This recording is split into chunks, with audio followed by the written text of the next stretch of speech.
മധ്യ തിരുവിതാംകൂറിലെ സ്ത്രീകളുടെ ശബരിമല എന്ന് വിശേഷിപ്പിക്കുന്ന ക്ഷേത്രം ആലപ്പുഴ ജില്ലയിലെ തലവടി പഞ്ചായത്തിലെ നീരേറ്റുപുറത്ത് സ്ഥിതി ചെയ്യുന്ന ചക്കുളത്തുകാവ് ശ്രീ ഭഗവതി ക്ഷേത്രം.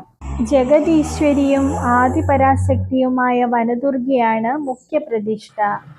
ചക്കുളത്തമ്മ എന്നറിയപ്പെടുന്ന ഇവിടുത്തെ ഭഗവതി മഹാകാളി, മഹാലക്ഷ്മി, മഹാസരസ്വതി, ഭുവനേശ്വരി, ഭദ്രകാളി തുടങ്ങിയ ആദിപരാശക്തിയുടെ എല്ലാ പ്രധാന ഭാവങ്ങളിലും ആരാധിച്ചു വരുന്നു. ഉപദേവതകളായി ഗണപതി, പരമശിവൻ, മഹാവിഷ്ണു, സുബ്രഹ്മണ്യൻ, ശാസ്താവ്, ഹനുമാൻ, നവഗ്രഹങ്ങൾ, നാഗദൈവങ്ങൾ തുടങ്ങിയവർക്കും ബ്രഹ്മരക്ഷസ്, യക്ഷിയമ്മ എന്നിവർക്കും പ്രതിഷ്ഠകളുണ്ട്. മേൽക്കൂരയില്ലാതെ വെയിലും മഴയും നനയുന്ന ഭാവത്തിലാണ് ഇവിടുത്തെ പ്രധാന പ്രതിഷ്ഠ.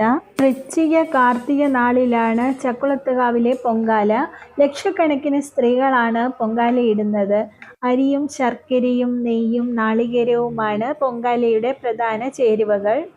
ദേവീ ചൈതന്യം കണ്ടെത്തിയ വേടനും കുടുംബവുമാണ് ദ്രാവിഡ ആചാരപ്രകാരമുള്ള പൊങ്കാല സമർപ്പിച്ചു തുടങ്ങിയത്. പിൽക്കാലത്ത് വേടനും കുടുംബവും സ്ഥലം വിട്ടുപോവുകയും ബ്രാഹ്മണർ അവിടെ താമസമാക്കുകയും ചെയ്തു. അവരിൽ പ്രധാനിയായ പട്ടവന ഇല്ലത്തെ നമ്പൂതിരി താന്ത്രിക വിധികളോടുകൂടിയ ക്ഷേത്രം ഇവിടെ പണി കഴിപ്പിക്കുകയും ചെയ്തു.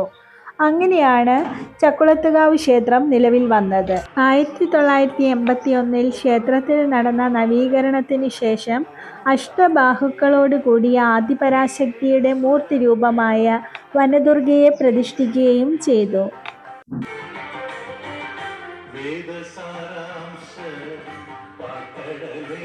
ഭക്തജനങ്ങൾ കാണിക്കയർപ്പിച്ച ശേഷം രാധാകൃഷ്ണന്മാരോടൊപ്പം ഊഞ്ഞാലാടുവാൻ സൗകര്യമുണ്ട്. അത് വളരെ ശ്രേയസ്കരമെന്ന് വിശ്വസിക്കപ്പെടുന്നു. ക്ഷേത്രത്തിൽ കാർത്തിക പൊങ്കാലയ്ക്ക് വേണ്ടിയുള്ള ഒരുക്കങ്ങൾ നടക്കുകയാണ്. ധാരാളം ആളുകൾ എത്തിയിട്ടുണ്ടായിരുന്നു. സർവ്വ ദുരിതങ്ങളും തീരാൻ അധർമ്മത്തിൻ്റെയും തിന്മയുടെയും ഭൗതിക പ്രതീകമായ കാർത്തിക സ്തംഭം കത്തിക്കുന്ന ചടങ്ങും വൃശ്ചിക കാർത്തിക ദിവസമുണ്ട്.